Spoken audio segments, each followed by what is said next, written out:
आप सभी का स्वागत है मेरे चैनल ट्यूशन टीचर में। मैं प्रीति अग्रवाल आज आपको सिखाऊंगी हिस्टोरिक पीरियड लेसन। ठीक है, तो हमेशा की तरह मैं पहले से रीड कर देती हूँ, फिर मैं आपको एक्सप्लेन करती हूँ। इसमें 4 पॉइंट्स हैं जो हमें याद समझने हैं। What is culture, ancient civilization in river valleys, ancient riverine civilization, Mesopotamia, Egypt, China, Harappa, sports and entertainment. We have seen in lesson 2 that written records are available in the form of inscriptions, manuscripts, books, etc. for the historic period. ठीक है, अब देखो lesson number 2 जो गया उसका तो मैंने lecture नहीं बनाया है, लेकिन आपने पढ़ा ही होगा उसको। तो उसमें कैसा बताया गया था कि जो रिटर्न रिकॉर्ड्स होते हैं, अगर आज मैं बोलूँ रिटर्न रिकॉर्ड्स किस में है तो आप बोलेंगे बुक्स में है, आपके कंप्यूटर पे भी नोट्स आते हैं, मोबाइल पे भी रहते हैं जो रिटर्न रिकॉर्ड्स होते हैं। ठीक है, और हिस्ट्री के हिस्टोरिक पीरियड के हिसाब से आपको इंस्क्रिप्शंस और मैन्युस्क्रिप्ट्स में मिल जाएंगे। In all ancient civilization the art of writing was developed, they used fully developed scripts. In other word, with the rise of ancient civilization the new stone age came to an end with the historic period begin. अब देखो धीरे धीरे कैसा है ना, जब आपने इससे पहले वाला लेसन देखा होगा जिसमें इन्वेंशन ऑफ व्हील का था, तो उसमें कैसा हुआ, जब आपकी ट्रेडिंग अच्छी होने लग गई है ना, तो आपको पैसे का लेन देन करने चालू कर दिया आपने, तो उसमें क्या हो गया, आपको रिटर्न रिकॉर्ड्स चाहिए थे। ठीक है, तो वो अच्छे से डेवलप हो गए। तो ऐसे ही उन्होंने बताया कि न्यू स्टोन एज क्या हुआ, एंड होने को आया। अब तक हमने क्या पढ़ा था, old stone age, middle stone age और न्यू स्टोन एज। ठीक है, ये तीनों का हमने बहुत लेसनों में इसको पढ़ते आए। अब कैसा है, जो न्यू स्टोन एज है ना वो खत्म होने आया और एक हिस्टोरिक पीरियड शुरू हुआ, बिगिन हुआ।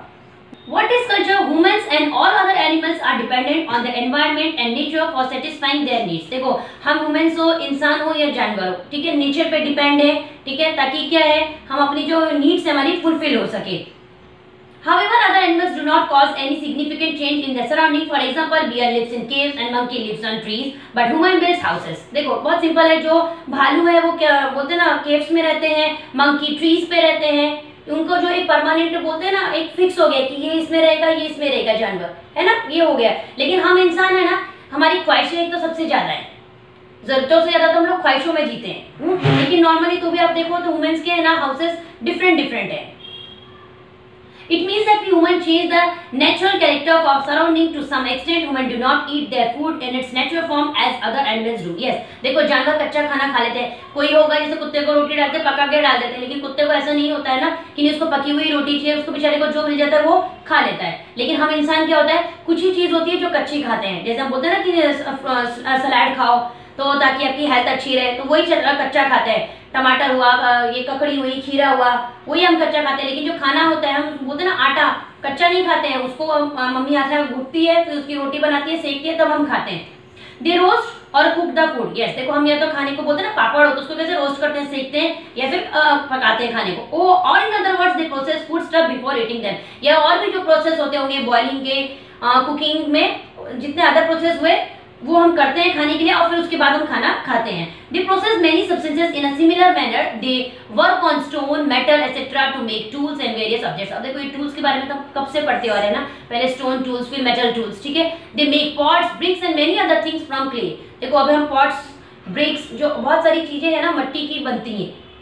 सबसे पहले तो घर बनाने के लिए जो आपको ईंट लगती है वो, और मटका होता है ना घर में पानी रखने का वो, या कैसे बोलते हैं ना, ये देखो ये शो पीस की जो चीजें होती है ये भी मिट्टी का है। चीनी मिट्टी अगर आप जानते हो तो चीनी मिट्टी का है ना, बहुत सारे आर्टिकल्स ऐसे बनाते हैं। दे ऑब्टेन यार्न फ्रॉम कॉटन। अब देखो कॉटन से हम क्या लेते हैं, ऑब्टेन करते हैं यार्न, ये तो पता ही है। And weave cloth from the yarn, है ना, वुलन क्लोथ्स जो बनाते हैं। In short, according to the needs they change the form of material available in nature. ये सिंपल है, हम इंसान है, हमारा माइंड डेवलप है ना।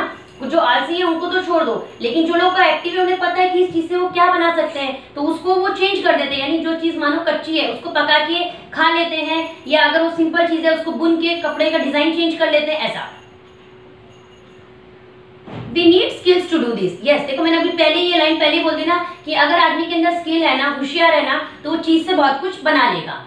They need to think and plan before they shape an object. Yes, जिसके अंदर स्किल है उसके पास पहले से दिमाग है कि उसको क्या चीज करनी। मानो एक एग्जांपल जैसे मैंने यही दिखाया ना, ये चीनी मिट्टी का है, तो बनाने वाले को पहले ही पता होगा कि उसको आउल की शेप पता होगी, उसको आउल का कलर उसकी चॉइस के हिसाब से होगा। आउल का कलर ब्राउन भी आता है, लेकिन उसने सोचा होगा कि नहीं व्हाइट ब्यूटीफुल दिखेगा, है ना, ब्राउन थोड़ा हो सकता है लोग डरे देख के, डरावना लगेगा, घर पे रखे ना रखे, है ना। और छोटी छोटी सी ऐसे आंख बनाई, इसको इम्बॉस करके इसकी नोज का दिखाया। तो उनको कोई भी चीज काम करनी है तो पहले उनको सोचना है ना, उसके बाद ही एक्शन लेना है। Then they have to put his efforts to actually shape it. The tradition of thought, skills and effort give rise to various arts. Yes, देखो सबसे पहले आदमी को सोचना आना चाहिए, फिर उसके अंदर वो हुनर होना चाहिए, स्किल होना चाहिए, तो और उसके बाद वो मेहनत करेगा कि हाँ उसको ये मेहनत करनी है। ठीक है, Every generation handed over the knowledge of the artistic skills and tradition to the next generation. Yes, देखो अभी हम स्कूल में भी जाते हैं ना, भले किसी को है ना आर्ट्स में इतना अच्छा आता हो या ना आता हो, या ड्राइंग आती हो ना आती हो, क्राफ्ट आता ना, लेकिन थोड़ा थोड़ा उनको सिखाया जरूर जाता है ना, कि कब किसका कहाँ से इंटरेस्ट बॉर्न होने लगे। With this exchange of thoughts and ideas, language was enriched. Yes, अब देखो जैसे जैसे हमारे दिमाग में कोई थॉट आया कि ऐसा होना चाहिए, कोई आइडिया आया है ना, लैंग्वेज was enriched, धीरे धीरे भाषाएं बोलते ना अच्छे से होने लगी।